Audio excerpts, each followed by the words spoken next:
Don't let this be our final song. Welcome to the latest episode of Smac. Today I've got something a wee bit different for everybody. I've got the fabulous, the wonderful Emma Rooney here joining me. Thank you, Emma, for coming on. Thank you for having me. Yeah, so I guess I'll do a wee bit of a dialogue maybe on why this is happening more so before we get into anything else. And I was saying just before we went live here that I was back and forth in my own head thinking, will we do this sort of thing? Will we have someone on to talk about like the issues that's going on and like how men need to do better with respect to women and stuff like that?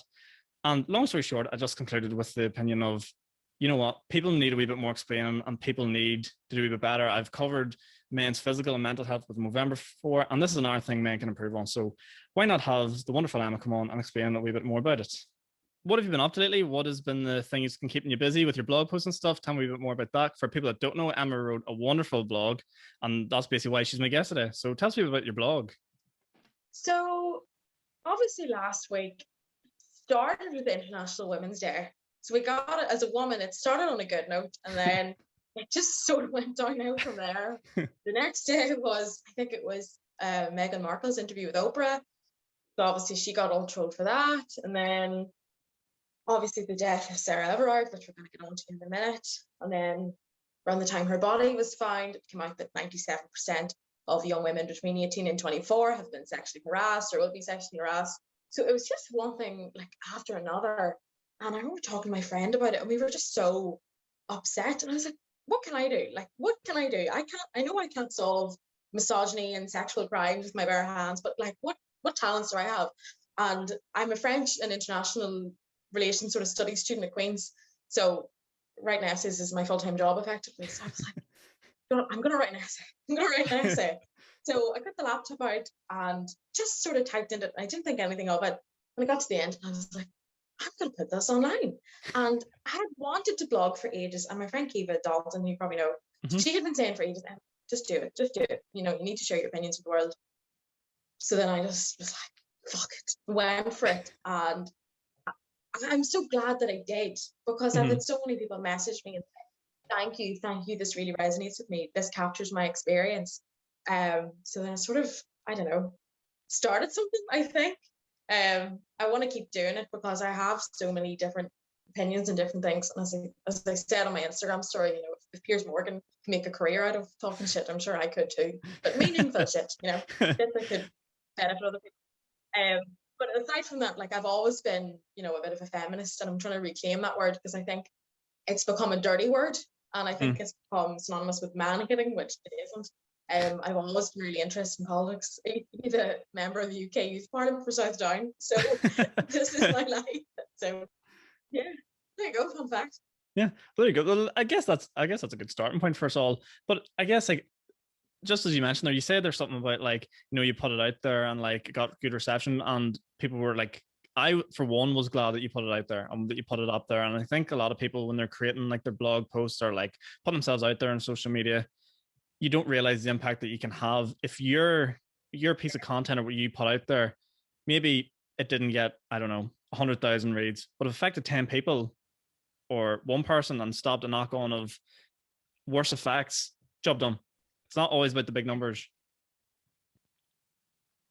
100%. Like even the likes on it, you know, I get more likes on a selfie of me or like with my friends than I did on that post, but it made such more of an impact. Like I said before, I had girls message me, but I also had boys message me, or even said to me in person, boys that I work with, said, you know, I hadn't thought of that before. Like I feel like I've learned something, and I want to learn more. You know, boys you wouldn't even think of, you know, messaging you to say that. So that's what I wanted to do. I wasn't doing it for the likes or the shares or whatever the young people say. I just wanted to let people know this is what I think, and yeah, just to try and do a bit of good, make it meaningful, you know. I know it's easy to say it, but like, how does it make you feel? Do you not feel slightly saddened that whenever you talk about something serious and something that's really true from your heart, that it doesn't get, say, as many likes as like a selfie or like a photo of you on a night out? Because I know I definitely felt that way before. Yeah, I mean, I didn't do it to get loads of likes, and I didn't anticipate for it to get many likes anyway. Because I think even if you put up a post of something that's not your face in general, it doesn't really get likes. But yeah, I mean, I was looking through the people who had liked the post. How vain. And again, you know, I saw maybe like 300 and something people saw it, and 100 and something people liked it. And out of the people that liked it, again, it was mainly girls and the gays and a few straight men as well. So, I mean, I would have liked for more men to get in sort of interact with it, but at the same time, I think there's so much more work to be done, and that's why I'm here, because I think it's something that we really need to tackle. But I mean, at the end of the day, I didn't mind. Again, you know, having people message me saying it resonated with them, and if one person learned something, that's all I needed. Yeah, you know? exactly. I knew that it wasn't going to end misogyny there and end with one Instagram post, as much as I would like to, you know. I guess one of the main things I wanted to jump into was understanding, and the big part of it was men understanding the perspective of women and where it's come from, because that's something that really shocked me. The whole, like, you know, walking home at night thing, and like if I was going behind, if I was going behind a girl on night, I would have never thought that I was threatening, maybe because I don't know, I probably thought it was like people that looked a bit more intimidating than say this wee old white me, but that's not the case. So just explain to me a wee bit more about like what it is women are fearing when they're like walking home, or like on a daily basis, that like it is, what's it like really?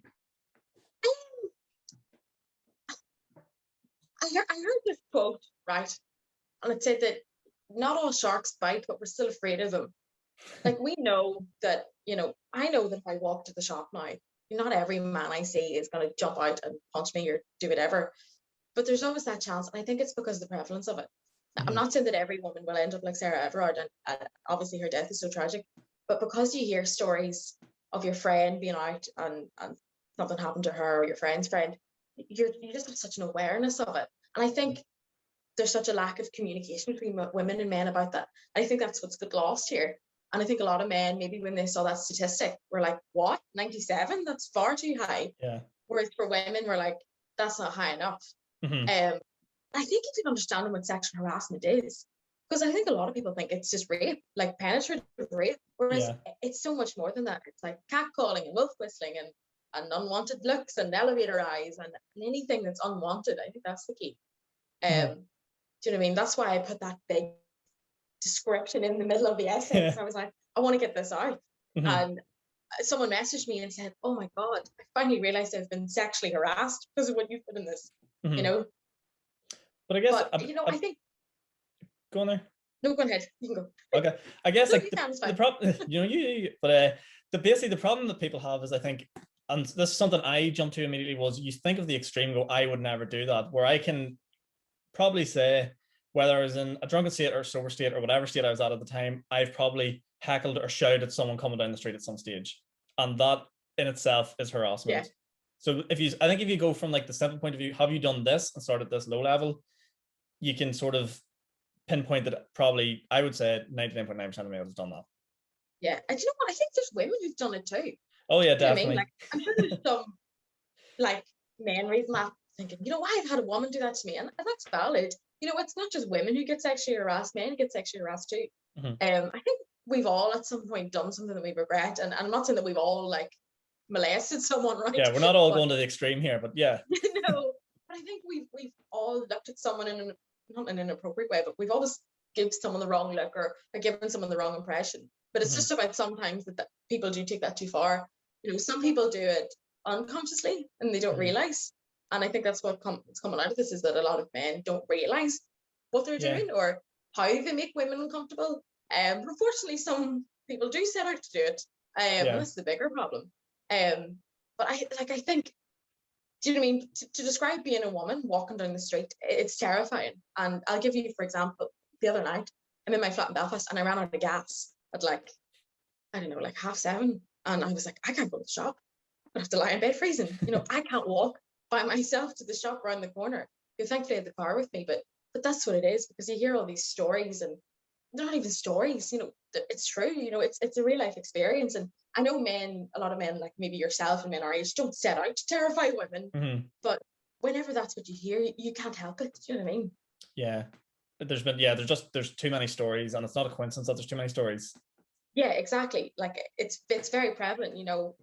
every woman has a story to tell, and that's what I really want to get across. It's not, you know, anonymity. It's not so and so's friends, cousins, dogs, aunties, granny has a story to tell. It's your sister, it's your mom, it's your girlfriend, it's your neighbor, it's the girls you work with, the girls you live with, the girls you don't like, the girls you do like. Especially in the 18 to 24-year-old category. For some reason, that's the worst. I mean, across women as a whole, it's 70% of women have been sexually harassed, but it's particularly prevalent in young women. And the thing to remember about this data is that sexual crimes and sexual harassment is often really underreported, because people might not realize themselves that they've been sexually harassed or sexually assaulted. And that goes for men too. Like, the data on men is really, really lacking because it's not talked about, you know. Apart from when the Not All Men Brigade bring it up when we're trying to have these conversations. Yeah, exactly. Like, what is it you would say to the Not All Men Brigade? Like, I know a lot of people just jump and say you're missing the point, but if you're going to give them the point and like use a platform now, what is the point? Well, I think there's 2 points to make of it. The first of all is, you don't need to say it's not all men, because we know that it's not all men. You know, I'm surrounded by fantastic men in my life who I know would never harm a woman, right? And to think that women don't grow up around men is quite naive. You know, we don't just live in our own bubbles. It's just women, even though it feels like that sometimes when you go to like an all girls school. But the second point to make, and I think it's a really important one, is that whenever you only bring out male victims of harassment or assault in these debates, you really undervalue their experience and you use them as a tool, and it really stigmatizes being a man. And I think so much that, I think you might agree, comes back to toxic masculinity, which is this idea that you have to be the macho man, the strong man, can't cry, can't go to the doctors, you know, can't use skincare, really basic things like that. Because that's seen as being feminine, you know, and it doesn't help, you know. No, like, if you want to have that conversation about sexual harassment, let's have it. But don't use male victims as a target against women, you know? Exactly. Yeah, I think, like, especially male toxicity, I'm not gonna be able to say a second word, male toxicity is basically, like, I was thinking about this whenever you wrote about, you started your blog post off with the silence of men was deafening, basically, across International Women's Day. And the first thing that jumped to my mind, and as I said at the start of this, I pose the questions here as an arrogant, ignorant male to get the arrogant, ignorant male answers. And I'm here for it. And yeah, exactly. And the first thing that jumped out at me when I read that was, how often do you see a man post on social media about something he's passionate about that isn't football or something trivial? Do you know what I mean? I had the exact same thought on, because I thought about whenever Maradona died, right? No harm to Maradona, fantastic footballer, right? Yeah. Or when your football team wins something, it's straight on the story, straight on Facebook, straight on whatever. But then whenever these really important issues come up, or issues in men's life, like men's mental health, it's silent. You know, and these are the conversations we need to have. Don't get me wrong, pay tribute and celebrate to whoever you want, but there's so many issues that men face, or even, you know, as you said, like men trying to be bloggers, you know, it's often stigmatized. It's like, how dare you write about something that's not really, really masculine, you know? And that's why I feel so passionate about it. I don't mean like to destroy toxic masculinity with my bare hands, because I can't do that. But I think men and women have so much to gain from having this conversation, you know, especially men. It's so harming to men. And I was talking to one of my friends about it, and he said it's kind of the thing where you're brought up on it, and at some point you have to make a choice to like make a run for it, or if not, you'll just get stuck in it. I think it's got to the stage now where it's like, and I think this with a lot of things, if you're in the older like men category, I'm just probably draw a line through most of them men and go, you're probably a lost cause at this stage, and there's probably limited stuff we can do. It's our generation and the next generation, and whether it be not just this topic, but like politics and just everything in life. I feel like this generation now, and like us having the conversation, is going to shape the next generation as such. I feel like our generation is going to be the big swing generation, especially in a country like Northern Ireland. Oh yeah, 100%. I think our generation has so much potential, because, you know, we're increasingly more liberal, we're increasingly more open-minded, and we have social media, which is something that people didn't have in the past. Because in the past, if you wanted to get involved with a movement like this, you had to physically go to a protest or put it in a newspaper or something like that, whereas now people can get actively involved in these issues and are exposed to them. And we're a lot better at talking now than we've ever been. Now, we still have a long way to go, but I think there's a really open dialogue. I think there's so much potential here. You know, I didn't write that blog to be like, I hate men. Men are assholes, right? I wrote it because I wanted to say, this is the problem, but you know what? Let's fix it. You know, there's room for improvement. Is that what I'm about to say? Yeah, I was about to get room for improvement, margin for error mixed up there. There's room for error. Yeah, it's coming from a place of, you know, let's stop putting men and women against each other and actually find a common cause to work on this together, because it affects both men and women, you know? I think the way you put that's actually like lovely. Male toxicity coming in here. I'm going to keep butchering that word the whole way throughout this, using the word lovely. But I feel like the way you sum that up is honestly really nice, because something that's just like sort of a natural human reaction is whenever the finger's pointed, as people may perceive in like this whole movement at the minute, the instant thing to do is to defend yourself and put up that shade and put up that blanket. Really, I feel like that's what a lot of men do. But I suppose if I could sort of give my sense on how I've approached it, yeah, people have a go at you, and no matter what you do in life, people may be like, you know, may feel like people are pointing the finger at you, but I'm going to say 95% of the times there's a good reason behind it. Yeah. Like if a harsh example could be like, if someone calls you an asshole and you get offended, there's a good chance you're an asshole. is how I look at things. Yeah. There's part of, like, you know, it might be a nice guy underneath and like a nice guy, but there's a good chance a small part of you comes across like that. So maybe you should have a look into that. But it's basically the same point of this conversation we're having between men and women. Women are sort of, they may feel like they're pointing the finger at you, but there's a reason behind it. And the reason is it's true. It's true. Yeah. That's it. It's not some sort of female conspiracy that we've all got together and decided, you know what, today we attack men. They've waited too long.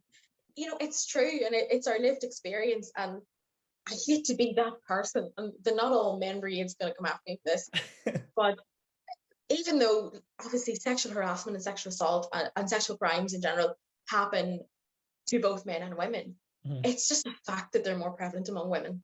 Yeah. I give you this for an example. I was looking at Irish data for this, because Northern Irish data is quite lacking. So we'll use Irish data from 2018 to 2019.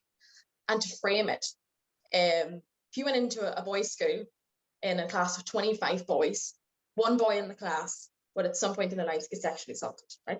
That's not right at all. It should be 0. But if you go across the road to girls' school in the same class of 25 girls, 5 girls are going to get sexually assaulted. Yeah. Okay.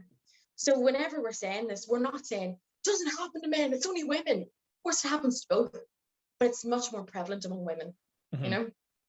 And again, you're just right. It's natural for people to get defensive. And we're not coming out and saying, we hate men, you know? We need men. We need men on our side, because at the end of the day, there are men in this world who hate women, right? And I've seen them myself. You know, they just wish women would stay at home and stay in the kitchen and keep quiet. And if I try and talk to them, they're not going to listen to me because they hate me because I'm a woman. It's the same, you know, when you're trying to tackle things like homophobia.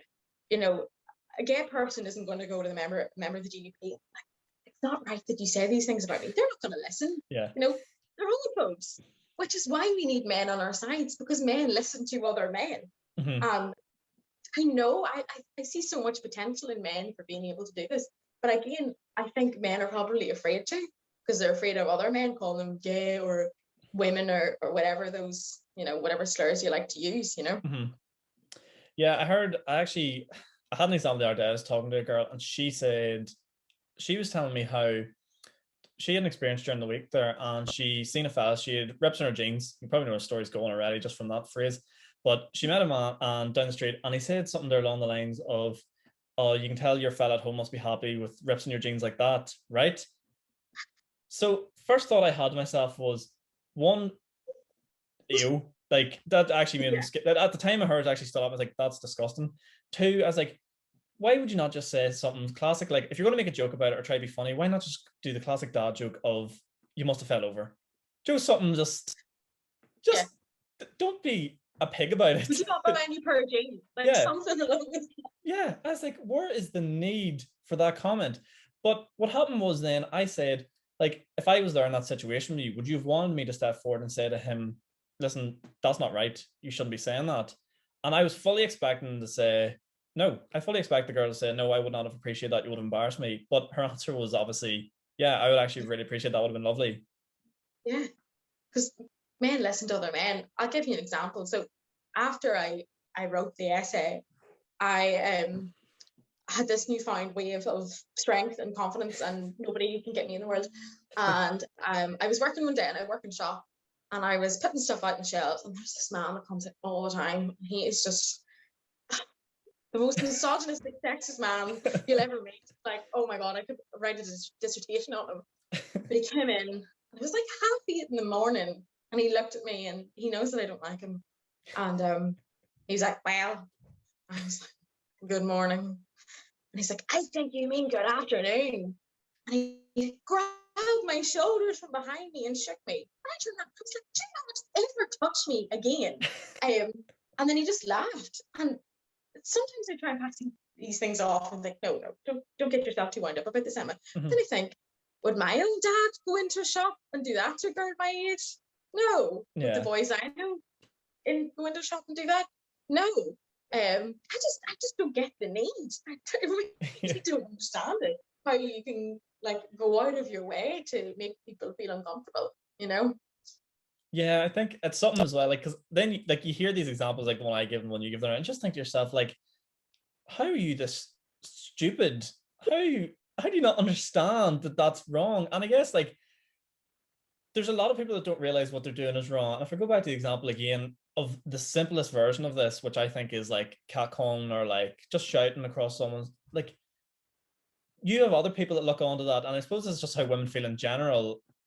They look at that the exact same way that I look at the man that said about the ripped jeans, or the man that like put his hands on you, and think, why are you so stupid? And this is the point that I've been missing, and most men have been missing.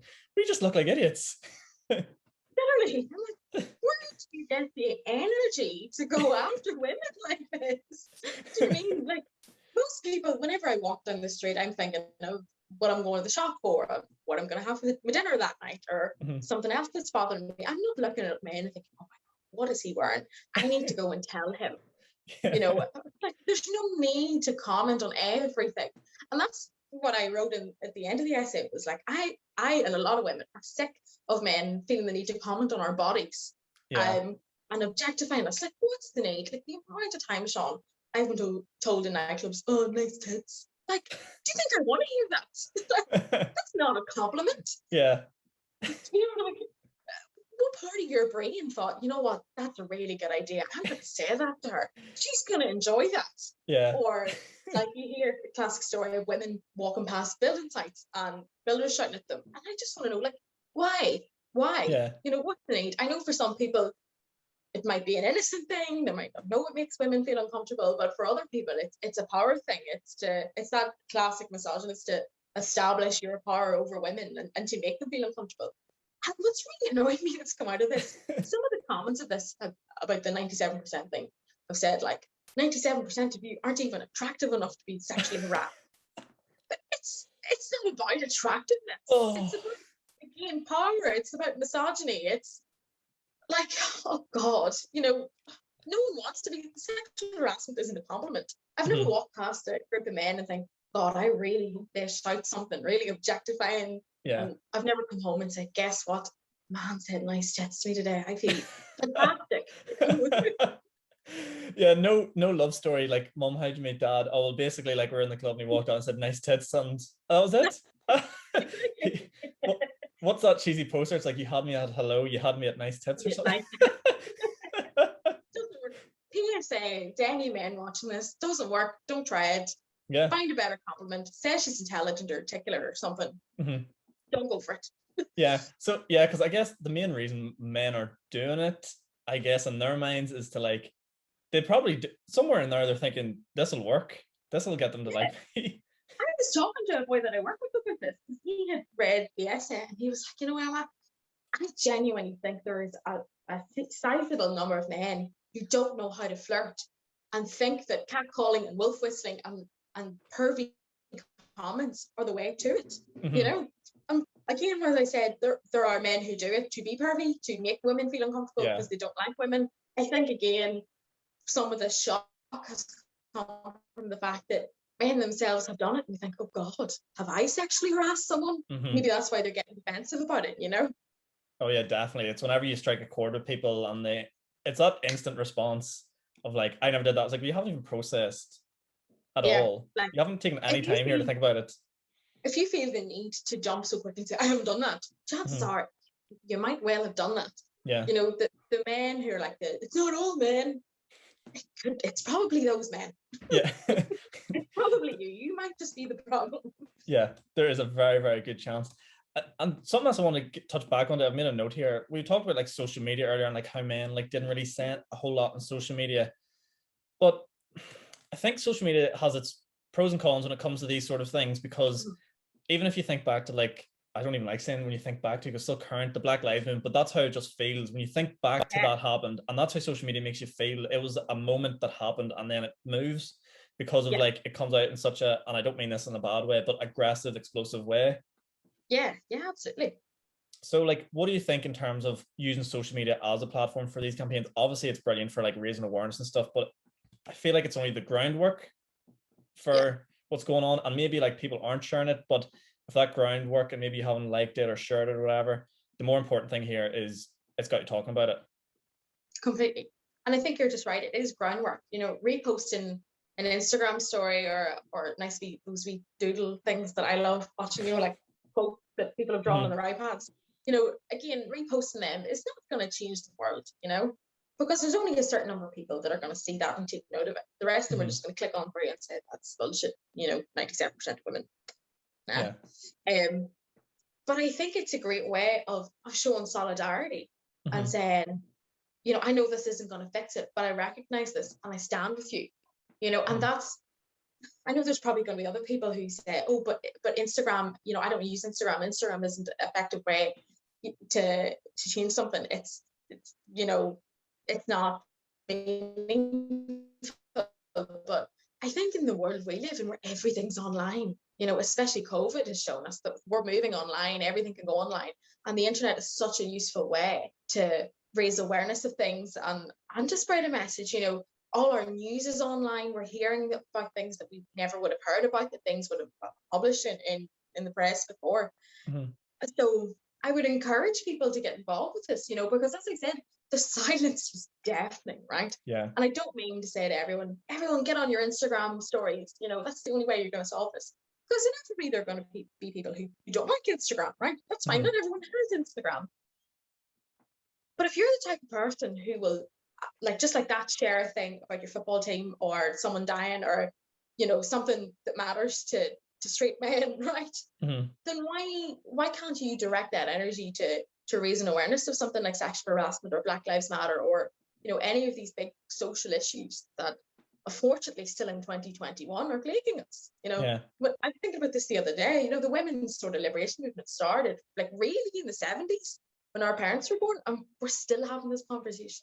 You know, shouldn't have been like this, but unfortunately it is. Yeah.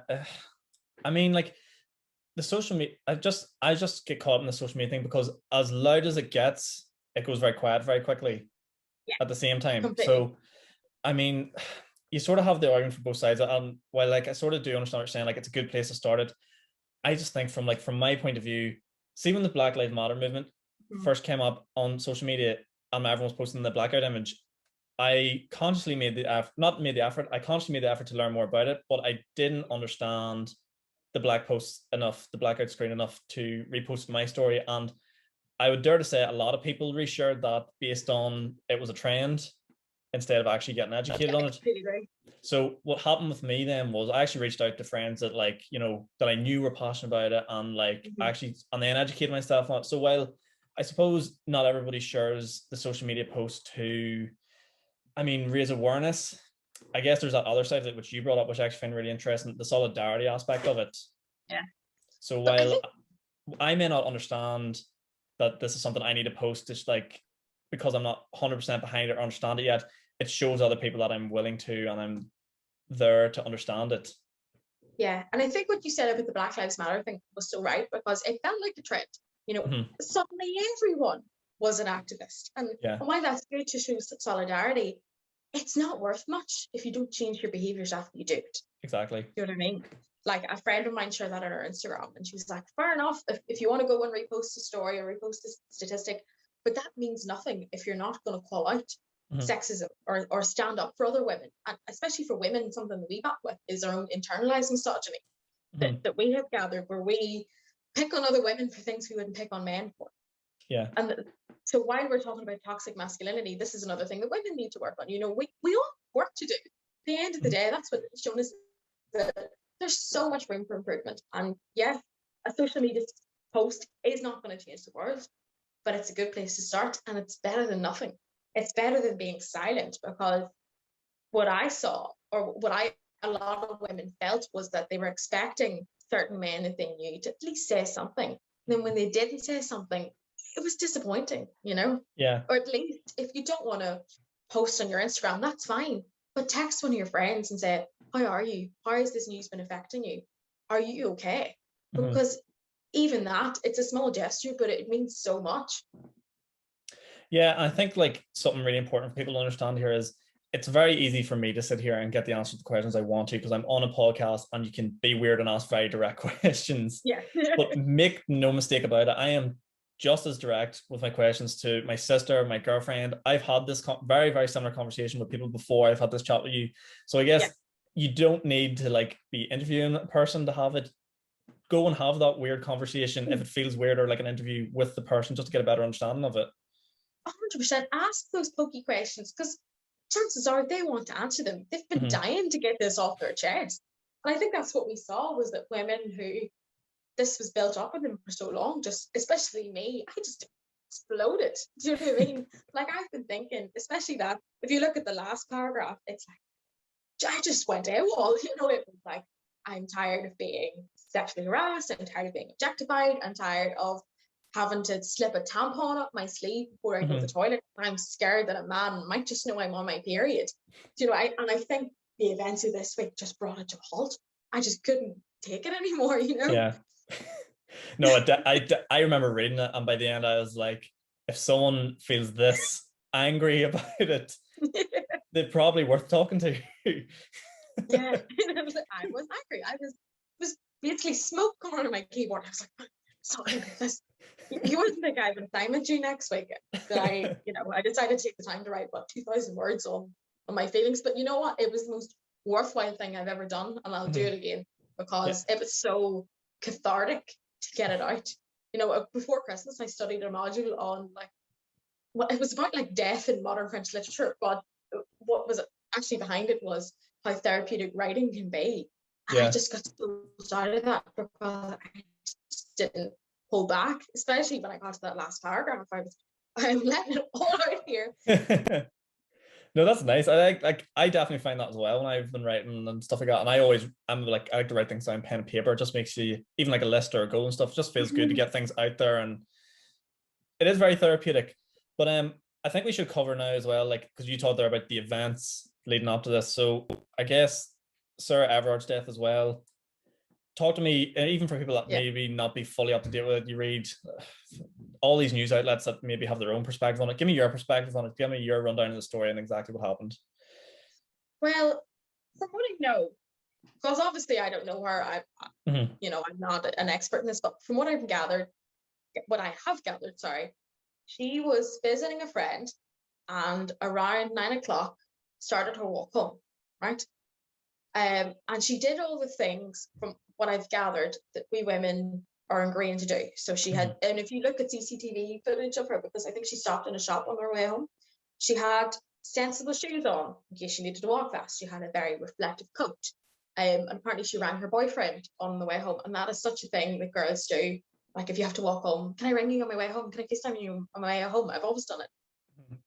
And yet, at some point during her journey that should have lasted 50 minutes, someone, now known by the name of Wayne Cousins, a serving Met police officer, went out of his way to kidnap her and kill her. And this happened in London, and her body was later found in Kent, which, they're close, but not close enough. Do you know what I mean? Yeah. So, the big sort of slogan that's come out of this is that she was just walking home. She was doing something that we all do every day. We walk home. And And I think a lot of people have jumped to say, oh, Sarah shouldn't have walked at night. Sarah knows not to walk at night. She would have been safer to get a taxi or a bus. But sexual harassment still happens on buses. It still happens in trains. It's a major problem in London, in Transport for London. And it still happens in taxis. I've been in taxis before. I got a taxi home from Limelight one time. I'm pointing this way because it is that way. And I lived in the Holy Lands, and as I'm sure you've done the same journey as well, the taxi goes down Yorma Road, swings around onto Uni Ave, happy days, you're home. This taxi driver literally took me into Belfast city centre. I saw City Hall, I saw the Opera House, I saw everything. I have never been so scared. Oh my God. And were you on your own? Yeah, I was on my own. Yeah, I had been out with a friend, and she left me by myself to go see everything. So my men are root of all evil. Yeah, so I know there's going to be a lot of people again who say she shouldn't have done that, but in an ideal world, I should be able to walk home from Limelight on my own in Kylie Minogue's gold hot pants, right? Yeah. But I can't because I know there's a high risk of something happened to me, and if something happened to me, I would get the blame. She should have known better. She should have covered up. Why was she by herself? She should have got a taxi. She shouldn't have been so drunk. You know, we victim blame. And even Sarah's being victim blamed, even though she's been murdered. And I know it sounds crude, but dumped in Woodland. Yeah. And what scared women was, this is what we all prepared for. This is what we think about when we walk. And now that it's happened, you know, it happens to a lot of people, but her case has gained so much traction because we think, this could have been me, could have been my sister, could have been my friend, it could have been my mum, you know. It's not one of these. Sometimes you hear of, I don't know, crimes like gender-based violence and think that could never happen to me, you know, I wouldn't be in that situation. But this is the situation we all get in. We all have to walk home at some point. Yeah. You know? Yeah, this is something everyone has to do, and there's it doesn't matter no two ways about it. At some point you're gonna have to walk home, and you should be able to do that and make it to your front door safely and alive. You know, it's such a basic thing, and we shouldn't blame victims for it. It's the exact same with, you know, rape and sexual assault. Oh, she was asking for it, she was drunk, or, you know, he was asking for it, he was drunk, they consented, XYZ, but at the end of the day, someone went out of their way to kill Sarah.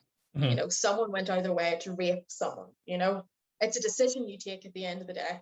You know, and a lot of people shared a post saying things that don't stop men from sexually harassing women: wearing more clothes, not being drunk, bringing your friend on the way home.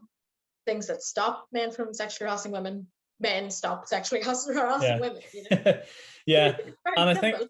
I think like, because then again, from the man's perspective, I came out with this and thought, you know what, there's times I've walked home alone, maybe not when you're drunk you feel invincible, but a sober walking home alone in like walking sober home alone in like Belfast or like just a big city, or even if it's a quieter place, that can be even worse sometimes. But I've walked home alone sometimes and felt, you know, like seeing a group of males or something standing there, or a group of people, and be like, oh, you get nervous. But it's just simply not the same, because if something was to happen to me in that situation, it wasn't my fault. People be like, well, like he was walking home alone, and that's what I've got. This is about.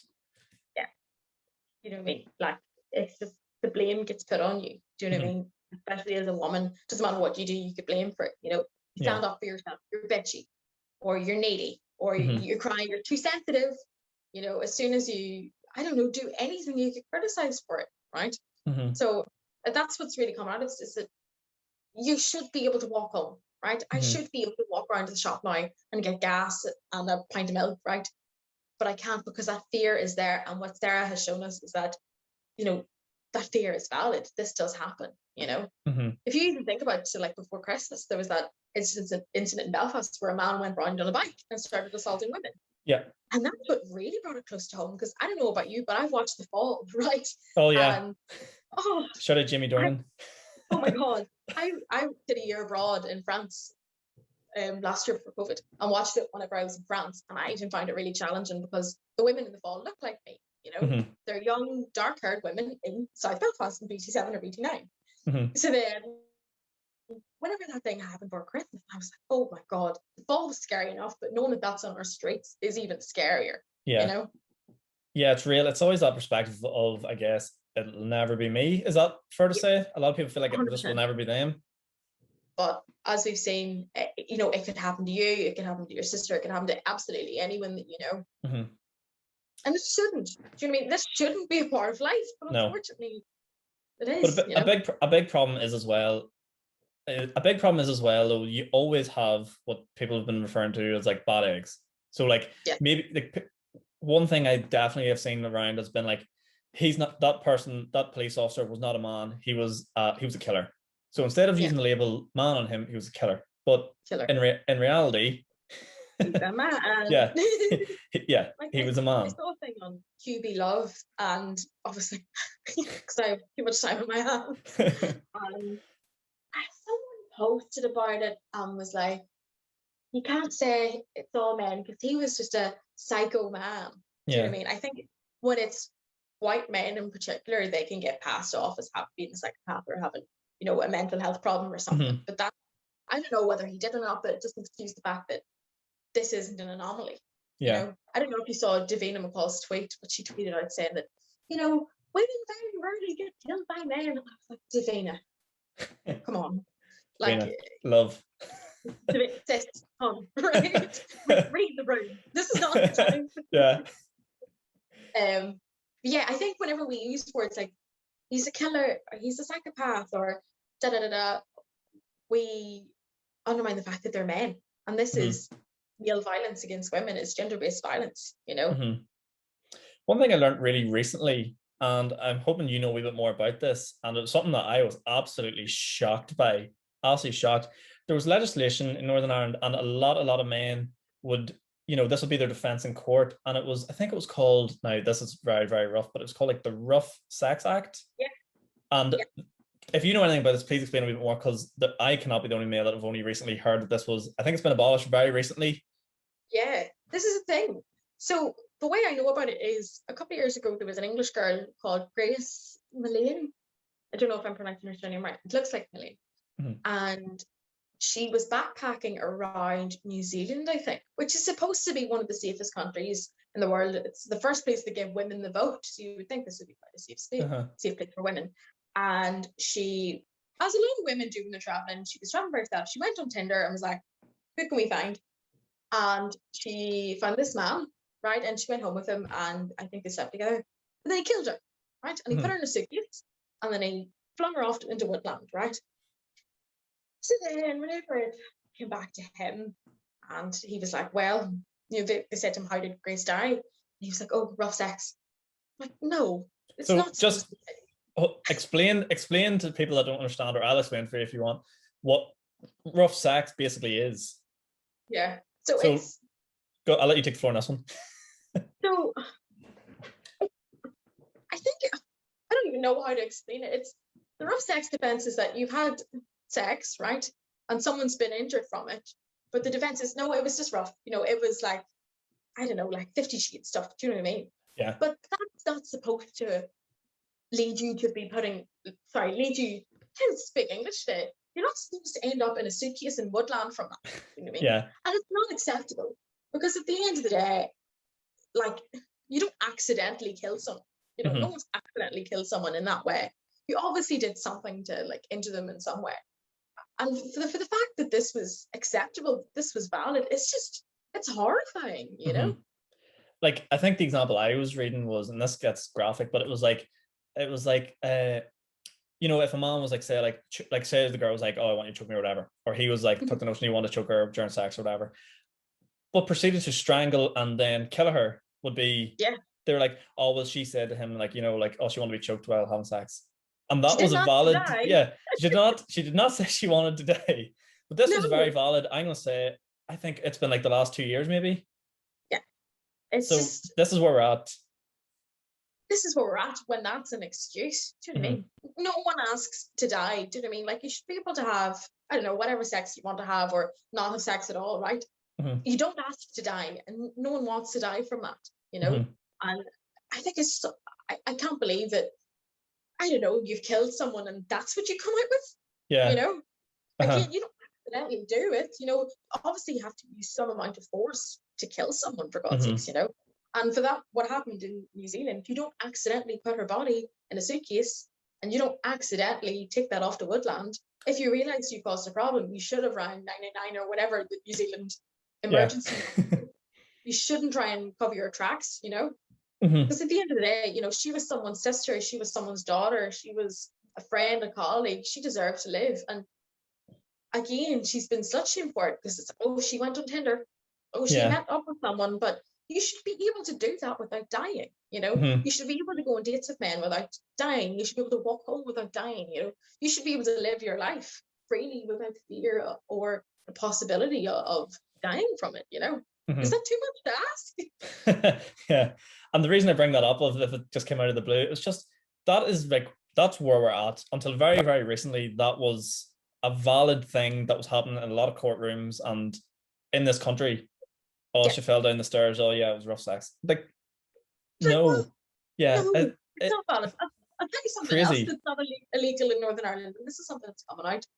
Upskirting. So Oh if yeah. I'm sure you've this. seen it. If you use your phone or something, your camera, I don't care what you have, to take a picture of underneath a woman's skirt or dress, whatever she's wearing, that's for some reason not an offence, and I don't know why. Seriously. Now, if you shared that, then that would be an offence. But upskirting, or like for some reason isn't, or even looking and stuff for some reason isn't an offence, and that's why there's this petition to take it to Naomi Long, say this needs to be legal. Yeah. I just, this country sometimes can be Yeah, our frustrating. laws around sexual crimes are just really lacking, and this came out after, I'm sure you'll remember it. As a woman, I remember it all too well, the Paddy Jackson trial, okay, where Paddy Jackson was famously now we are getting into it. Yeah, the Not All Men Brigade already. But after that, the executive decided to carry out this thing called the Gillen Review, which was how are sexual crimes reported and dealt with in Northern Ireland, and it's just come out. And I haven't read all 714 pages of it yet. Just give me time. Back to me. But the gist of it from the introduction is that our legal system isn't built to deal with this, and that's why people don't report it, because they know that if you bring the police, you're not going to get believed. And I think that's what the Paddy Jackson case showed a lot of women, and I was around first year in uni at the time, and what a lot of women felt was, what that girl went to, she just wasn't believed. I was reading yesterday, because I thought I was going to bring this up, the transcript of the WhatsApp messages from before that. I don't know if you've seen this, but after that, the incident happened, the victim texted her friend and said, I've just been raped by, 3 boys from Ulster Rugby. And then her friend was like, you should be able to go to the police. And she was like, no, I can't go up against Ulster Rugby. Then she decided to, and she asked her friend, can you give me a lift to Newry? I have to get swabbed, because for some reason at the time I had to go to Newry. That's traumatic enough. Yeah. Never mind that she's been sexually assaulted. And while this conversation's going on, and she said she's got bruising on her inner thighs and stuff, the boys group chat, on the other hand, the first message into it is, you can nearly see where this is going, can't you? Yep. Any sluts get fucked, right? Yeah. And I don't know how you can look at that and think those boys are anything, I mean, like that whole case in itself was a disgrace. It just based on, like, I think I've read like differences between Northern Ireland trials and Republic of Ireland, like privacy, confidentiality. I believe the girl's like underwear was paraded around a courtroom. Like, yeah, it's discussing basically what they're doing in these cases. And I definitely agree with you in saying that women don't come forward, because, and that trial in itself had to be incredibly damaging. 100%. And I remember at that time, boys I knew sharing things saying Paddy Jackson is innocent. It's like, how can you say that? How can you see that article and hit share and think that's a good idea? You know, at the end of the day, I don't know for certain what happened, right? But should we not at least have given some sympathy to the girl who said she was raped? It was just, it was men, sorry, but it was men jumping to conclusion and saying that their Ireland rugby hero, oh, he was innocent, but that girl, sure, she was asking for it. She consented at the start. But, obviously he was acquitted, but reading the messages, it's really hard to admit to someone, I've been raped, I've been sexually assaulted. Then again, to ask them, can you take me to Newry so I can get swabbed? That's not someone who lied or to get attention, which I think a lot of people think she did. But I mean, I don't believe it for a second. Well, I believe the narrative that a lot of men thought, seeing it as, was that it started to get leaked, and then she became embarrassed with what happened. Yeah. And then they were saying, it was like, well, how do I make this not look bad on myself? That's the perspective that was sort of stolen. And to be honest, that was a big perspective that was stolen throughout the media as well. So I think the media had a big part to play in that as well. Yeah. I mean, we could write a master's dissertation on the media and their role in trials. You know, I think I didn't get to watch it, but I think the Caroline Flack documentary was on last night, and you know how the media tormented her. Or you look at Meghan Markle and Piers Morgan, and the media. You know, words are so powerful, and the media can really spin something. You know, depending on what papers you read or what news outlets you read, that's the opinion you take. You know, usually whatever political party the Sun endorses is who wins the election. You know, what we read really influences, which is what we do, which is why we need to be so mindful of what we see. You know, exactly. And I guess if there was, as much as he was an absolute lunatic, if there's one good thing Donald Trump has done over the last 4 years, it's raise awareness for media outlets and how corrupt it can be and how twisted it is. It's so twisted, and it's all, you know, it's so frustrating seeing it. You know, you just look at headlines from the Daily Mail or the Daily Express, the Sun. I know that sounds really biased that I'm targeting all the right-wing ones, but it's because I usually read the Guardian, which is quite sensible journalism. But it's this sensationalism and clickbait of, oh, we'll post this and people can click on it, you know.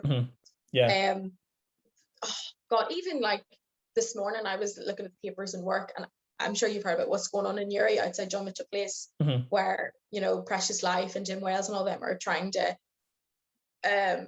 stop women from going in there to get terminations and all that jazz, right? And the headline in front of the paper this morning was abortion row, right? It shouldn't have been abortion row. It was people trying to get in the way of other people trying to live their lives. Because it's not just abortion that goes on in John Mitchell Place, for God's sakes. It's speech therapy, it's podiatry, it's counselling, really practical things.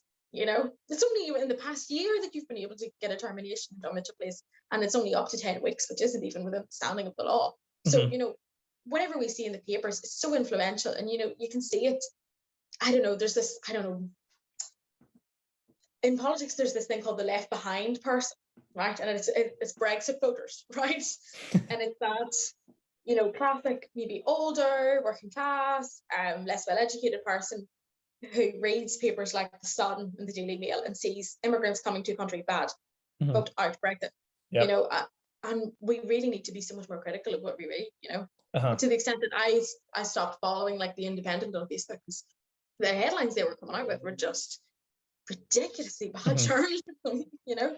One thing I've learned recently and it's the digital media now as well has a huge part to play. As I've recently worked in digital media, and the insight I got to in the powers of the artificial intelligence within Facebook, Instagram, and targeting is terrifying. It is absolutely mind-blowing what those platforms can do and target you. Like these people that have like made up their mind on, say, like just things like the vaccine and like anti-vaccine, then people have been, I would dare to say 90% of them people have been influenced based on what social media has been pumping towards them based off one like or one interaction. And you have no idea you've even done it. You could have spent 10 seconds reading something about an anti-vax, and next thing for the next 10 weeks, all you've received is anti-vax stuff because that's what you have engaged with. And the next thing you know, you're a hardcore anti-vaxxer.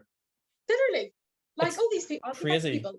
They're not people with degrees in virology, for God's sakes. They're not, you know, PhD students and queens. They've seen an article, then they've seen another article, then they've seen someone else, you know, your own journalism that we can now do. You can post on Facebook and influence people. And they've made up their mind from that, you know? And that's the danger when it comes to things like this, is that people are going to see articles about Sarah. Sarah shouldn't have walked home. Sarah did this.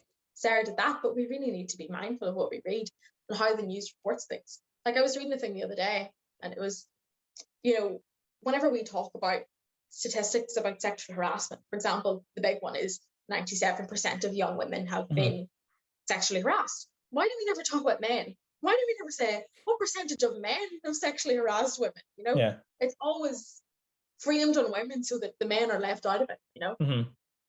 Yes, that's actually, it's interesting that they've never talked about men in that way or like brought it up to that point. But there's not all men, Brigade. They're saying it's not all men. Yeah, it's not all men, but it's enough men for most women, you know, to have experienced this, you know. But then again, you know, the male side of things, how do you conduct a survey and ask people, have you ever sexually harassed someone, you know? Yeah I guess because there's a lot of people questioning the validity of the 97%, but I just got the feeling in the sense from reading what you posted after saying like it's more than 97%, it has to be. Even if your opinion on it is wrong, that 97% is fairly close. And I don't know what more you want to say than 97% being close to 100. I don't know. So literally, like even in the sample size, it was like for the survey, I think it was like 1,000 women maybe. So then it would have been like 30 who said that they had never experienced it, and I find that really hard to believe, to be honest with you. Because again, I think if you don't really understand what sexual harassment is, you might have said no. Like, I'm not asking for the statistics to go up here. I'm not saying that, I wish it was 100% because I know that it is, but like that was what I first thought. When I first saw it, I was shocked, but it wasn't surprised. And I genuinely thought it would have been higher. And a friend of mine texted me and he was like, I'm not saying that it's right, but do you not think 97 is a bit high? And I was like, it's not high enough. And then text him back. So then I suppose going forward, and like I seen someone posted and I was getting shared ever about the 6 p.m. curfew for men, which is, in my opinion, obviously mental. But what is the thing men can do? So like, what is it what they need to understand that they can do to protect women physically, and I suppose not just physically protect women by, like, say, walking them home after a night out, which isn't needed, but the other aspect of it, which is what can we do to help women out of this situation? I think on a practical level, right? Say you were walking down the street and a woman was coming towards you. A really easy thing you can do is actually cross the other side of the road, right?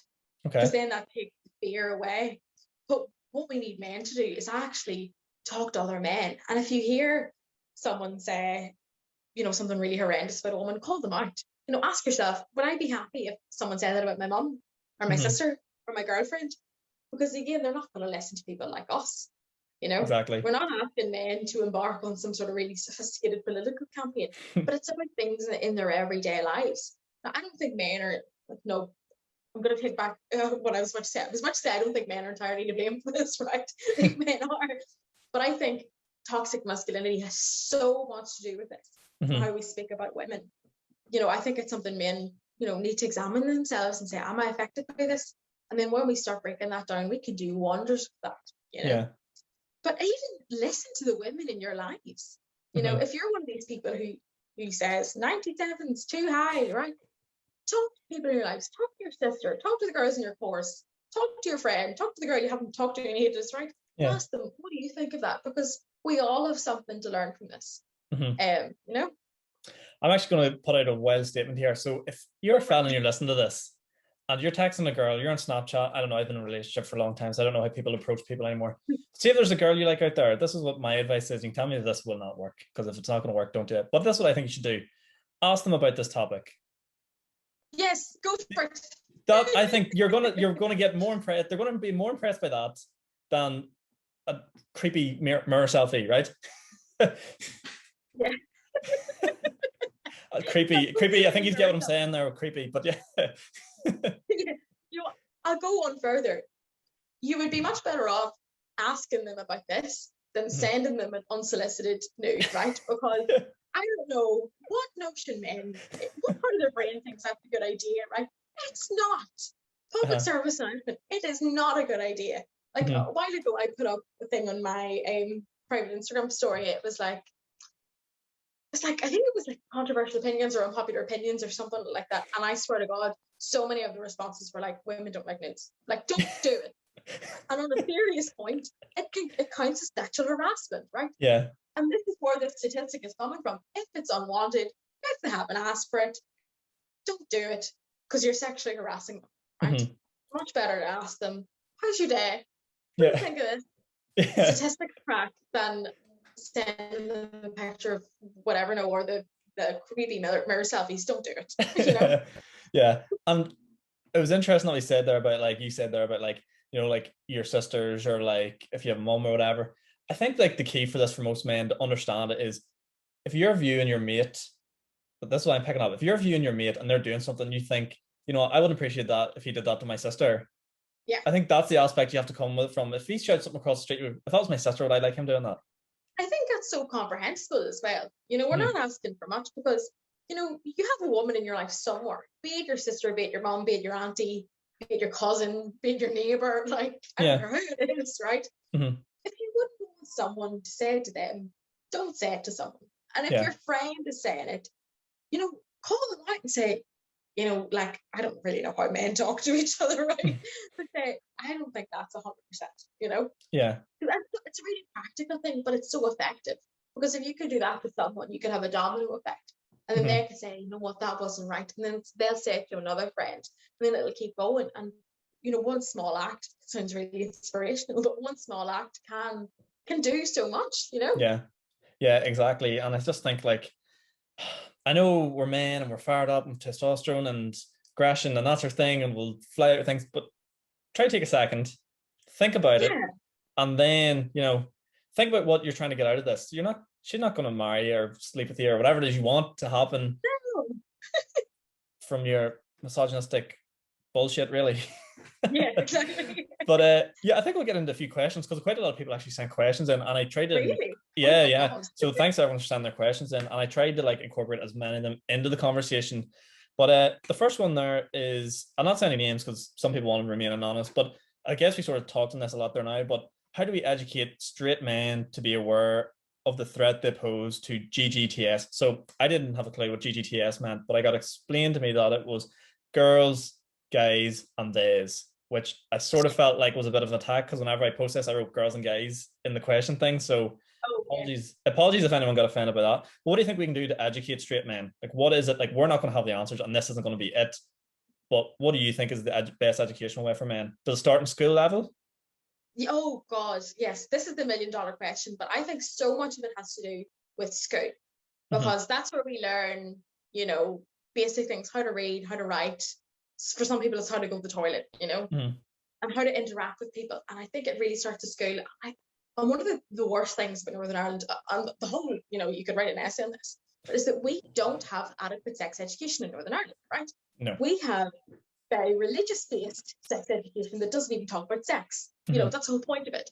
But I think what would really benefit not just straight men, but everyone would be like a more comprehensive, you know, curriculum that talks about consent, that talks about these issues.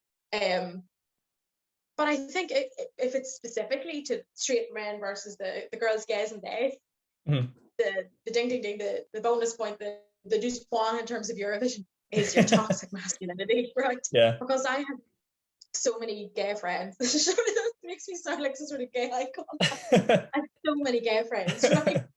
But what I hear from them all the time is toxic masculinity. They feel threatened by straight men that come across as the macho men, right? You know, and that's something that we really need to unpack. You know, take a look at yourself. Are you afraid to use skincare? Are you afraid to cry? Are you hesitant to go to the doctor about something that you should be able to go to the doctor about? Are you hesitant to talk about your mental health? If so, you may be a victim of toxic masculinity, you know? Yeah. And I think, as I said before, once you solve that, you can do so much with it, you know?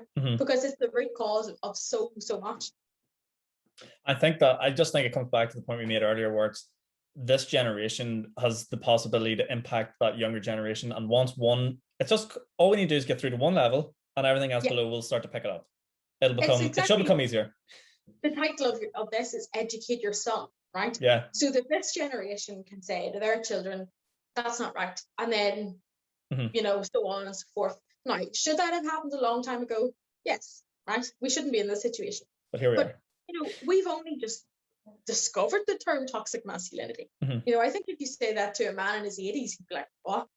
Yeah. Like, is that not how men are? You know, but men don't have to be that way. You know, if you're a man, you don't have to be robust, and you're allowed to be vulnerable, and you're allowed to cry, and you're allowed to do feminine things. You know, you're not any less of a man if you cry. You're not any less of a man if you ask female friends, how are you doing? You know? Yeah. Do you think there's another aspect on this as well? If you flip it, I'm just interested to see on a woman's perspective, do women have a fear of being too masculine and showing male characteristics? Yeah, I think so. Because I think whenever we show male characteristics, we get called bitchy, you know, or we get shut down, or we're told that we're wrong, you know. I know even in group work, breakout rooms, the bane of my existence, You know, whenever I'm in groups of girls, like I would talk no problem. You put me in a group of three boys, I will shut up because I'm scared of coming across as that overbearing woman, you know. Like I remember I was in a group a couple of weeks ago, and we were talking. It was a philosophy class. I'm not even getting into it, right? But a boy in the class was like, you know, he was talking about patriarchy, but patriarchy doesn't exist, you know. And I wanted to just go, are you serious? Are you joking me? But that thing kicked in my head was, oh, don't, you know, don't push the button, you know, don't push the button here, don't rock the boat, don't be too masculine. And I think even in a physical way, women do get very afraid of looking masculine, you know, but it's because we've been told we're not allowed to. You know, we've been told don't go out your leg hair or your underarm hair because that'll make you a man and it won't make you pretty. You know, don't wear this color, don't dress like this, don't do that. You know, there's a book that I'm reading at the minute called Women Don't Owe You Pretty. It's like the feminist Bible, but that's what it's about, is that, you know, you don't have to do, you know, the shaving and the beauty things to be considered a woman, but equally so, doing your makeup doesn't make you, you know, any less of a feminist, you know. Yeah, I think that's all fair. Yeah, that's valid. The next question is, women will, this is someone's perspective, this is not a question, this is a statement. Okay. Women will always be uncomfortable around men due to the physical capabilities and differences men possess. I actually agree with that to an extent, right? Because, I mean, it doesn't take a genius to work out that men are generally taller than women or are a bit more stockier than women, right? But I don't think you should have to fear a man attacking you. Do you know what I mean? Yeah. Like, we shouldn't live in that kind of world where you feel threatened by a man's presence. And like one of the big things women fear, and this is something men really do actually need to work on, is women fear rejecting men for fear that they will get attacked. And I know that sounds like a very big statement to me, but in the past in nightclubs, I have like always resorted to that. Oh, sorry, I have a boyfriend.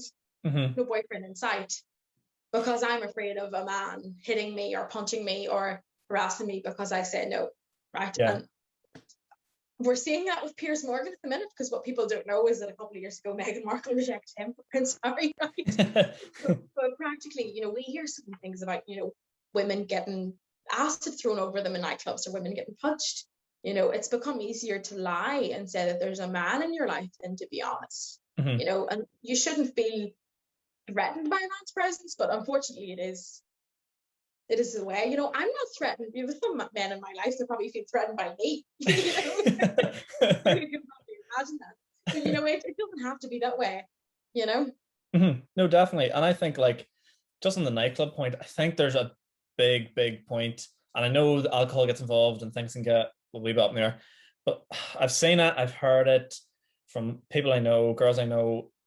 Some guys just don't get the message, and I understand your frustration and how awful it can be. I think it's hard in a nightclub to spot it sometimes because it's a fast-paced moving environment, and like maybe your vision literally is impaired. It can be difficult, but I suppose it's up to the individual. If a girl's not interested, she's not interested. Don't physically intimidate them or beg, or I've seen it leaning up against people, against what, like, it's just not a good look. I have a story about this. So one time when the world was open, I was at Limelight, right? In Planet Pop, living my absolute best life. And there was some real pervy boy, right? And he kept like coming off me, and I was like, go away. Or like touching my waist. And I was like, go away, right? And this wasn't working. Then I resorted to the classic, I have a boyfriend. Did I have a boyfriend? Of course I don't, you know? And then the audacity of him to go, what's your boyfriend's name then? Right?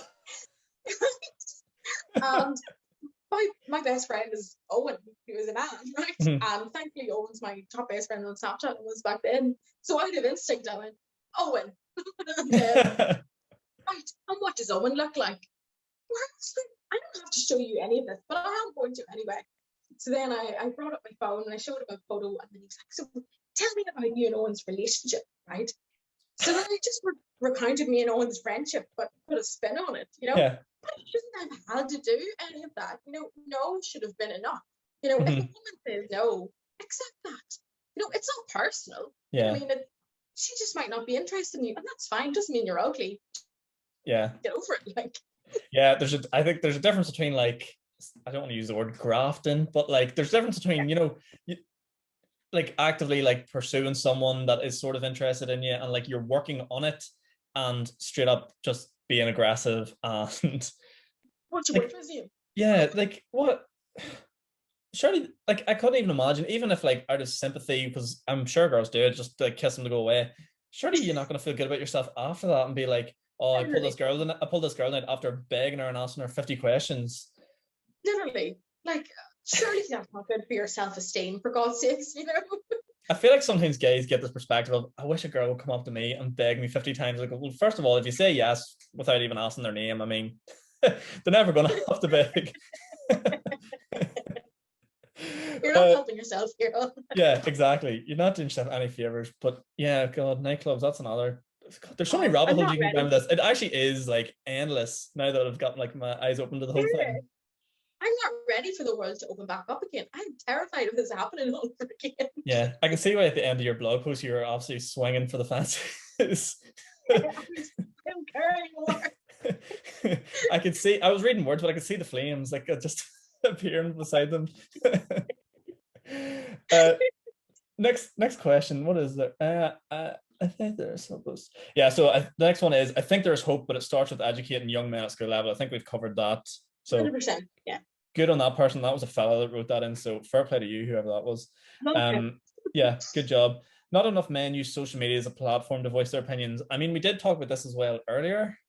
Yeah. I mean, it depends who it is.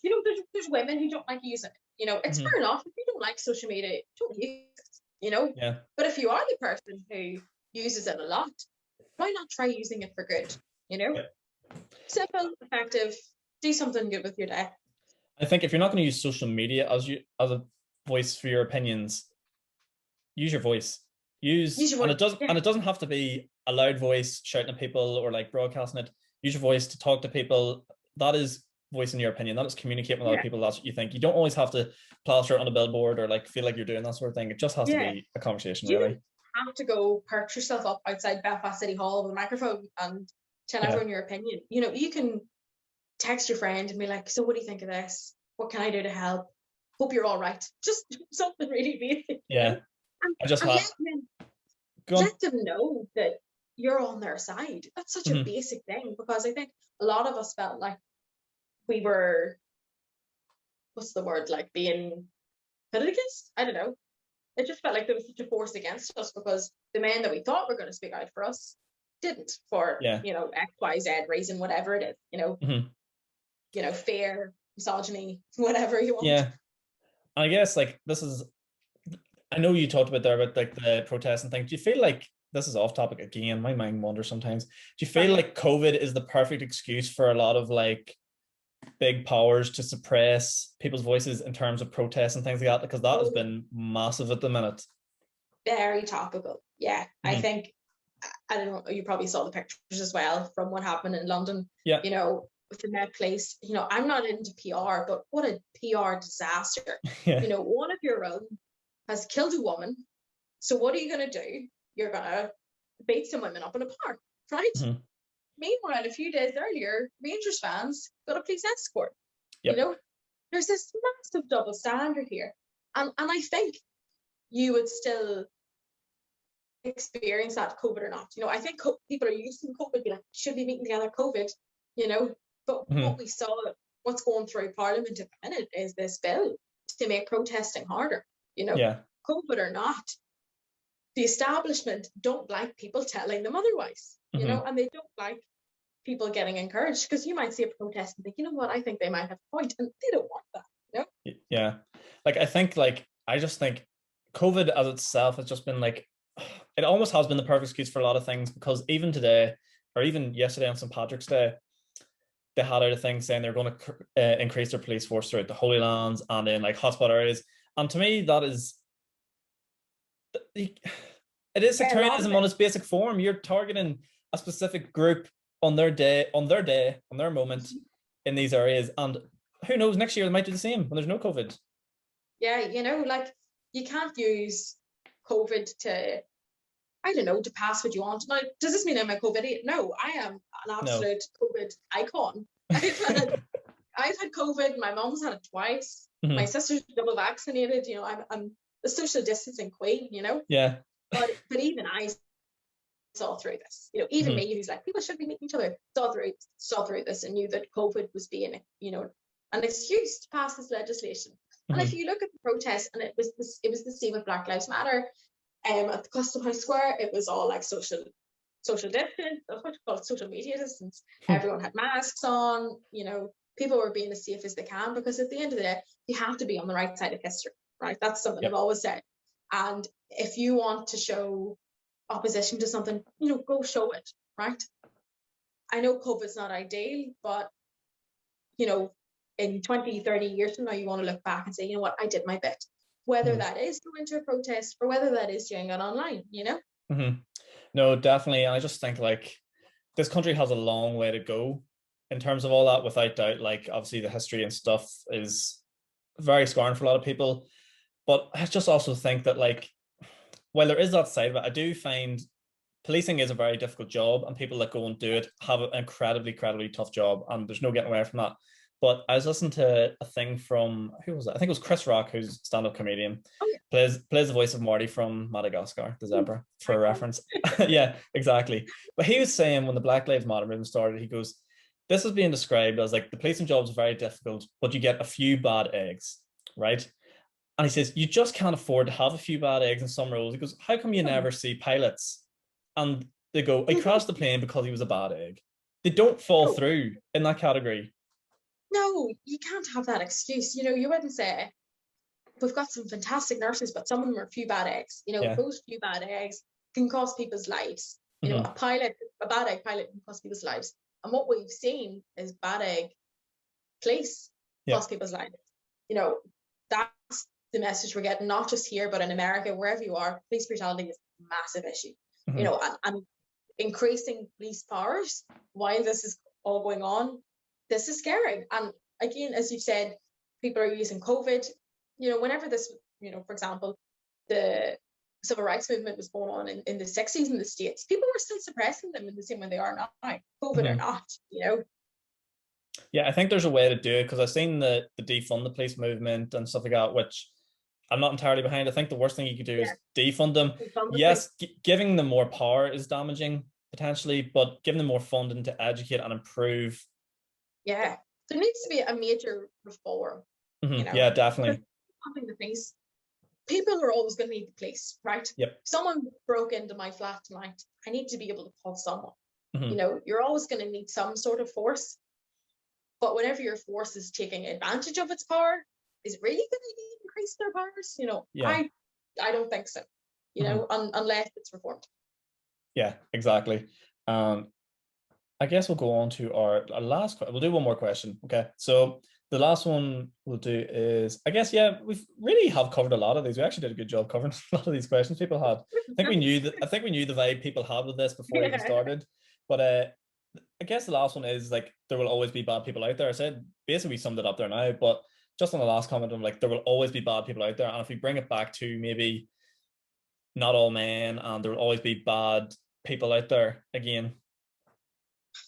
Like, I know that, well, I'm no criminologist, right? Someone who does criminology would probably answer this a lot better than I do, right? To an extent, there probably is always going to be bad people out there. There's always going to be a certain portion of people who hate women, or who hate gay people, or who hate people of color, hate trans people, XYZ, right? But it doesn't have to be as large as what it is, you know? And as we've said, our generation has so much potential, and you shouldn't just say, you shouldn't pass it off as, oh, there's always going to be bad people, you know? There's work to be done, and when you say things like that, you're completely, I don't know, neglecting what's going on. Sorry, I don't mean to attack whoever put in that question, because it is a fair point that in any sort of society, this coming back to me, I did this at some point in uni, right? In any sort of society, there's always going to be selfish people. There's always going to be self-interested people that want to do what they want, and there's equally so there's always going to be good people, right? But we shouldn't let those bad eggs, the selfish people, get away with it, because they're always going to exist. You know, we should actively try to prevent more of them from coming into being.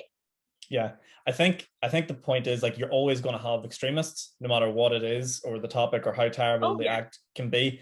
But the thing you can work on is stopping people on that path to extremism. yeah, So oh yeah, 100%. let's deal with those people and what we can work with really. Because once I think you go to that extremist level, there's probably very little we can Very do. hard to come back from it. Yeah, Yeah, yeah, completely. and you just hope that you can prevent the measure when it sort of comes about, rather than it's always better to prevent something than allow it to happen and react, I suppose. So I guess that's the whole point of this conversation. We're trying to prevent these things from happening from a Yeah, low scale and then progressing, because that is basically what's been because happening. it's very hard to take someone back from like Yeah. the fringes of an opinion.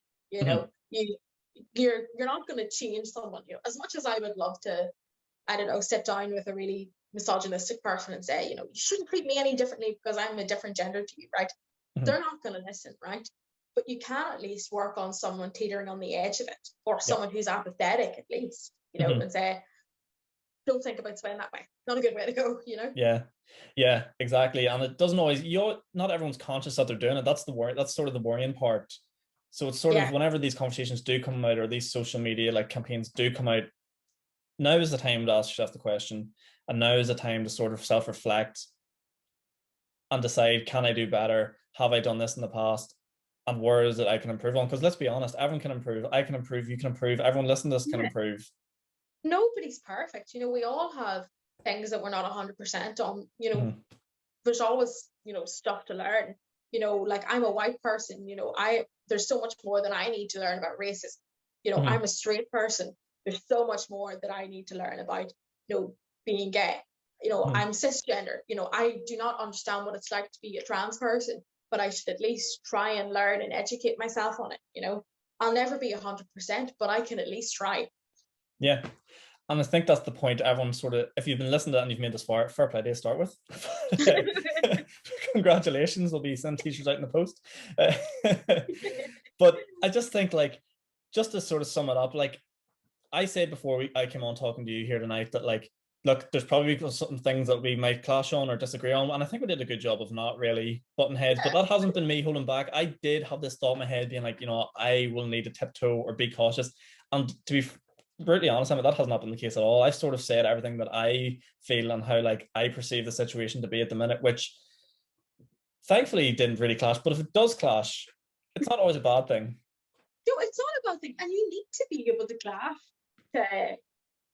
to sort of see where we are. Do you know what I mean? If we all agree with each other all the time, things wouldn't be very well. You know, you have to hold other people to accountable, hold other people to accountable, hold people accountable, and every so often say, "Are you sure?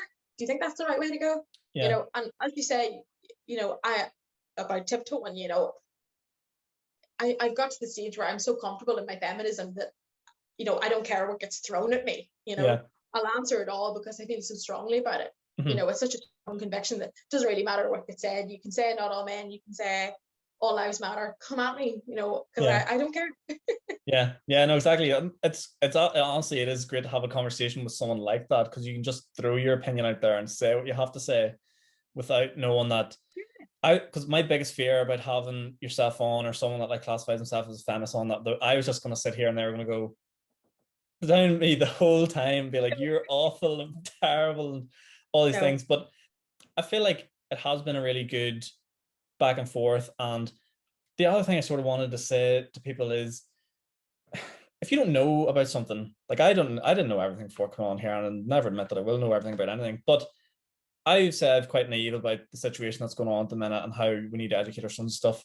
Ask questions. It's okay not to have the answer thing. It's okay to say sometimes that, I actually don't really know. It's okay to tell someone, I didn't share your like social media campaign Yeah. because I just didn't know. Yeah, absolutely. And like one of the things my dad always says to me is that there's no such thing as a stupid question. The stupid question is the one not asked. Yeah. Okay. If you have questions, ask them.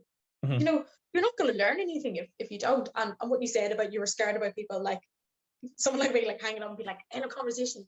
On my part, I'm not going to change anyone's mind if I'm not open to having that conversation. Yeah. You know, you can't put something out in the world and not get challenged on it, Mhm. or just to leave it there, leave it lingering. You know, if you feel so strongly about something, you should be open to having these conversations and to defend what you have to say. You know. Yeah. I always think like one thing I cannot stand is whenever you're having a discussion or a conversation with someone, and they have this very strong opinion. Well, why do you think that? Because that's That's just the way it is.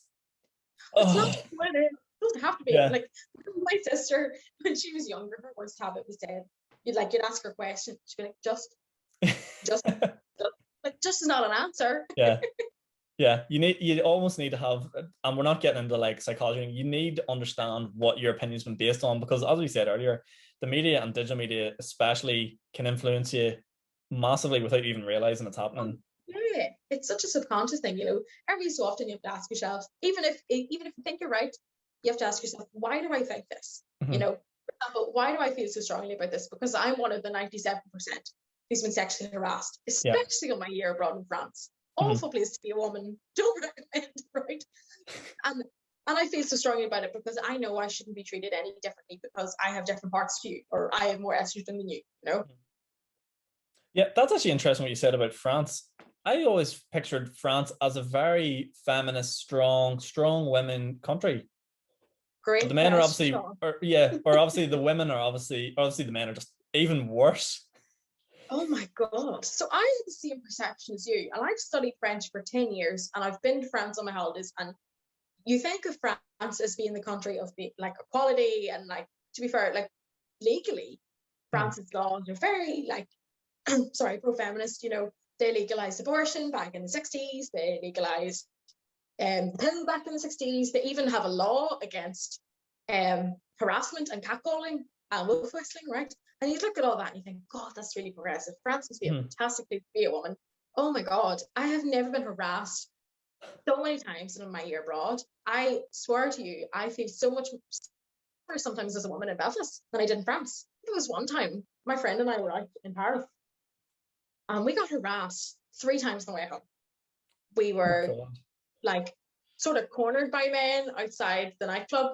Then my friend, the same group of men came up behind her and put her in a headlock. And me and this girl are the same height. And me, big balls, after a few glasses of wine, was like, I'll help her, and pulled her out. And then we got onto the night bus, because in Paris there's night buses that take you home. And there was men trying to talk to us there and just being really pervy. And then we got off the bus to walk up to the flat. And this man saw us and heard us speaking English. He's like, do you want a man for tonight? So the 2 of us ran, and he tried to break in through the flat door to get into us. And it was awful. Or I didn't live in Paris. I lived in another place called Caen, about 2 hours north. But every Sunday night I used to get the train back from Paris to see my friends up to Caen. And one night I was waiting for the tram. Oh God. And I was usually the only woman on my side of the tracks. At one point, I think I had 10 minutes to go, waiting for the tram to come, pitch black, and it's probably about 15 meters from me. And a man sat down right beside me, touching my thigh, thigh to thigh. And I was like, fuck. So I did as every woman does, and I got up and pretended to be on the phone. And I walked to the other side of the street. I was like, well, if I can just pretend to be on the phone for another 10 minutes, come back. The man wasn't even there. He wasn't even waiting on the tram. Oh my God. Terrifying. Absolutely. Oh my God. Terrifying.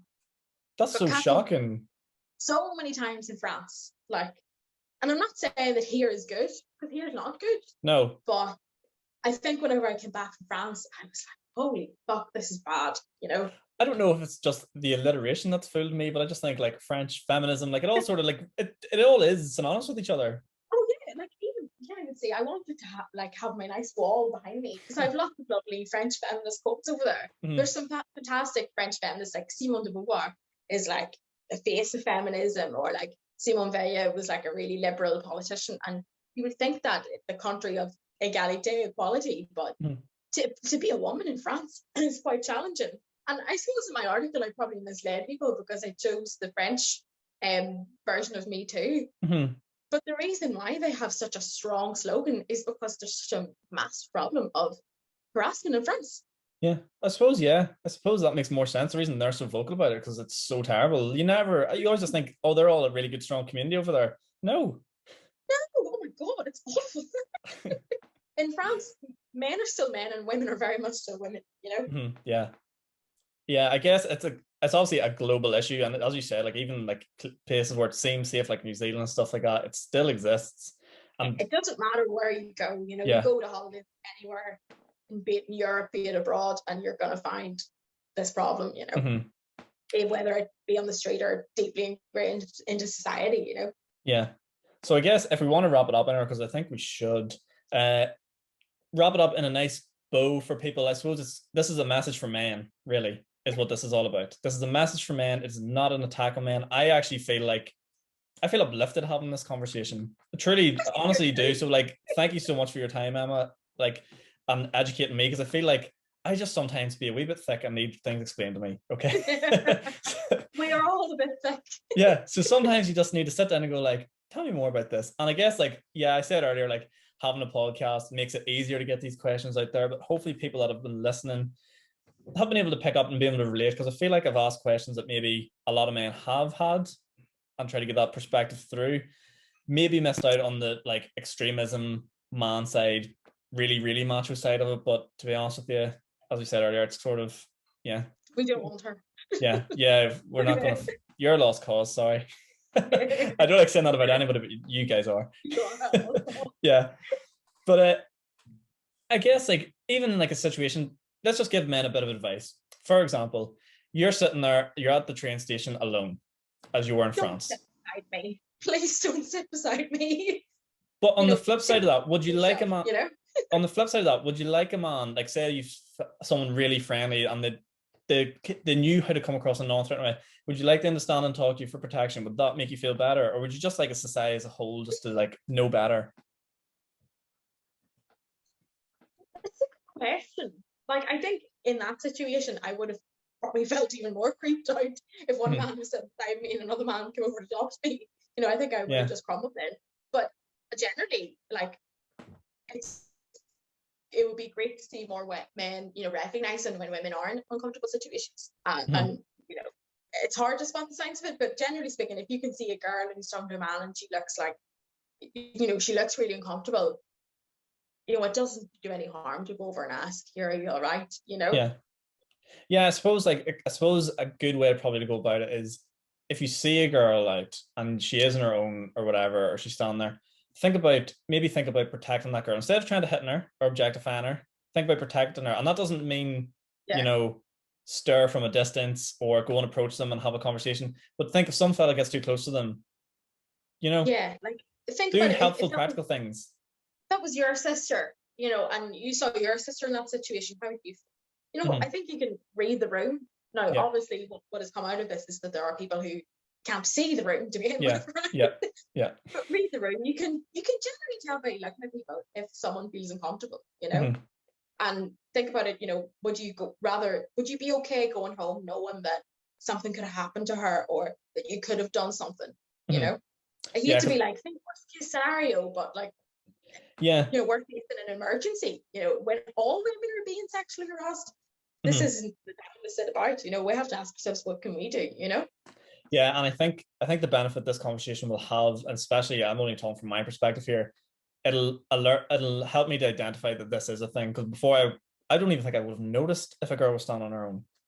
Joe, if like, or a girl was feeling comfortable, but there is signs and there is things, you know, or if a creepy guy was near them and a girl clearly felt comfortable, you know, it's just brought awareness to me in my life and how like you just need to sort of be more aware of what's going on around you, really. Yeah, it's so simple. Like, open your eyes, look at your surroundings. If you see a girl who's standing there not making eye contact with the man who's trying to talk to her, that's generally a good indication that she feels wildly uncomfortable, you know? Yeah, I think like, because again, guys will be guys in the end of the day, but I will hedge my bets here and say there's a very, very high chance that girl, you know, if she's found you attractive, whatever, is more likely to get in contact with you afterwards if you've like just shown like empathy or like instead of like being just weird. Yeah, like you see this. I could write a book on this one. You see this like stereotype that women only like really macho, toxic like men. Completely untrue, you know. Like, I think men feel that sometimes if they are vulnerable, if they do cry, if they do those feminine things, that they won't be attractive. But you know, maybe to a certain portion of women, but I think a lot of women do appreciate when a man can take on those traditional, you know, feminine qualities. I hate living in it like that. But, you know, masculinity isn't necessarily attractive, you know? Yeah. Yeah, and not for everyone. That's all subjective, I suppose. And then this is actually definitely going to be my final point because I keep saying this. In the situation that you said you had at the train station, and I said, like, if a fella approached you and, like, you know, tried to make you feel more comfortable, would you have appreciated that? And I guess it's sort of like depends. But let's just say, for like devil's advocate here, you're standing there and a stereotypical like gay fella come up to you, and you instantly got that vibe from That's him. my life. Yeah, that would have made you feel a lot more comfortable. Oh yeah, because I mean, I'm not saying that all gay people are No, innocent, yeah, but it is true that there is a, you know, we are talking earlier about girls, gays, and theys. yeah, There is a certain like affinity between women and gay men because we're both threatened by straight men, right? yeah. So you know, there is that sort of comfort in it. So yeah, I would suppose, yeah. Yeah. So I suppose, but then that again comes down to the simple fact that, again, I don't want to get myself in trouble, but stereotypical gay men show more feminine characteristics. So we're back here again. You hit the nail on the head. You know, you can't necessarily tell by looking at someone whether they're gay or not. You know, and you shouldn't label all feminine men as gay, and you shouldn't label all masculine men as straight, because then that causes problems with the masculine men that want to come out but can't, or the feminine men that are constantly being called gay when they're actually not. You know, masculinity and femininity shouldn't be two sort of distinct entities that shouldn't mix. I think they're on a spectrum. You know, you can be somewhere in the middle. You can have a combination of, you know, 70-30, whatever you want. You know, at the end of the day, as long as you're not losing sleep at night. Yeah, exactly. You know, who cares? Yeah. You know, who cares what anyone's to say about you? They're not paying your bills. Yeah, exactly. I think that will do us. Have you any, I'm going to put you on the spot, have you any closing comments or thoughts or anything else you want to share out there while we're here? Men are assholes. No. I've been dying to say that. You know what's funny? I actually, at the very start of this, was like, maybe I'll break the ice by saying, like, oh, Emma, thanks so much for joining me here and like taking time out of the kitchen or something. And I was like, that's a terrible idea, Sean. Let's not go with that. I said, Joey, I write things down all the time, and I go, that's a terrible idea. What are you thinking? I mean, you would be right. I was in the kitchen before I came. But yeah, any closing comments for us? I would say just, it's time for men to wake up, because I think for a long time we've danced around this for fear of offending men, right? And because as soon as you say it, they're not all men, but you say, but it's not all men, right? Men have to do better, simple as, right? Because if you look at the statistics, you know, they don't lie. You know, every woman in your life has experienced this, and it's not other women that are doing it to them. You know, it's not all men, but it's enough men for all women to have experienced it, right? And if you do see your friend being a bit pervy, being a bit sexist, doing something or saying something that you wouldn't particularly like being said to your sister or your mom or your granny or whoever, have a think, you know, say to them, listen, I don't really think that's on. And if you get called gay, if you get called XYZ, then so be it, because you did the right thing. You know, it's not easy doing the right thing, but the women in your life will thank you for it. And they might even fancy you. There you go.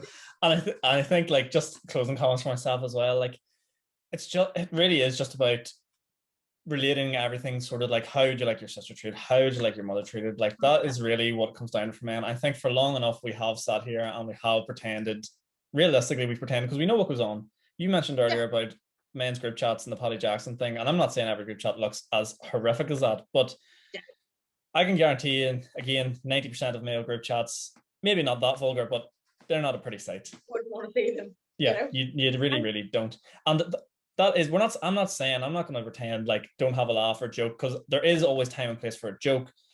I know it's a joke, but just always remember, not even subconsciously, make it an effort to think this could spiral into something else. If you see that same person that maybe makes those comments in the group chat, then start to vocalize them out in public, we need to do something. Yeah, because it can escalate. You know, it starts off with things like, women can't drive, right? I know I'm not the best parallel parker in the world, right? Doesn't mean you should hold it against me, but it starts off with those comments like, women belong in the kitchen. Then it escalates to the Paddy Jackson comments, you know, like, sluts get fucked. Then it escalates to actually acting on that. And we should be stopping it early, then letting it escalate. And if you're content with those things being said to your sister, your mom, or whoever, you are just an asshole, right? There is no other way around this. So, you know, ask yourself, Is that okay? I think it's quite a practical way. You know, we're not asking for much, but if you can sort of, I don't know, hold yourself accountable and hold the people around you accountable, then I think that's a fantastic place to start. And obviously examine your own toxic masculinity, get on to TED Talks, reach out to me and I'll help you see the light. Yeah, definitely. And I guess just last closing comment, final closing comment. You cannot, I'm just, someone's keep putting 20p in the back of me here or something. I don't know what's going on. Can't keep me quiet. The reason I have this podcast is because my family goes, Sean, we're sick listening to you. So that's why I actually have a podcast. But as you can tell, like, yeah, it is practical. I end up talking to myself sometimes as well. But basically, like, just, I guess for men going forward, like, let's try and do better. Let's see what happens. It doesn't need to be, we're not going to reshape the world in 90 days. Let's see where we are and hopefully look back in this in a year's time and go, you know what? I feel a lot better. Yeah, we did the right thing. Yeah. And who knows, 20 years, 30 years, 50 years time, we could be talking about it's the extremists and minimalist, and we're not dealing with these things as regularly as we are. And that 97% becomes a lot lower. And realistically, exactly. I'm not saying, and let's get one thing straight here, we don't want to reduce that number to like 60% and feel good about ourselves. This needs to be 0. It has to be 0. You know, no one should be harassed for the way they look, their gender, XYZ. You know, as I said, I should be able to walk home from Limelight in as little clothes as I want without being called, you know, whatever names you want to call me, you know. Yeah. So Emma, give us one last plug. Your blog post, what do we expect in the future? Oh, great for men. I can't wait to talk about periods. John, you can have me back because that's a whole new conversation for another hour and a half. Yes, I'm going to talk about, you know, the most typical issues that we often dance around. So periods, period poverty, how men address periods. Toxic masculinity, I'd love to get into from the female perspective. Yeah. Because obviously I can't weigh in on that. I think about doing some victim blaming. No, not me personally, but talk about it, and probably some mental health stuff as well. Because I did a mental health post, you know, like a while ago, but I'd love to get back into it because I think, especially the period we're living in at the minute, everyone's feeling a bit shit. Yeah. And it might be helpful to see someone else also felt a bit shit, you know. So big things are coming. Yeah, well, that's good. Definitely keep it coming. And if there's one bit of advice I could give for doing blogs and stuff like that, it just has to be consistency. And I'm holding you accountable to this now. I don't want to be seeing one every month and a half or month. I want to be seeing regular updates and having things to read. That's what I want. And that's what people love. That's honestly what people love. And that's what that's all. Yeah, we got to keep them coming. You can't be letting us down with one every. I mean, you're a university student. You do have other things we're doing too, but I'm holding you accountable. I want us to be seeing regular updates here as well, because I've definitely enjoyed listening to the things you've had to say and even reading the things you've had to say. Honestly, you've like, and I don't say this lightly, you've really, really impacted my perspective on this and really helped me to understand more. So I guess like you can sleep easy tonight knowing one meal is going to try and make himself better. Great meal in this world. Thanks better because of me. That's all I've ever wanted.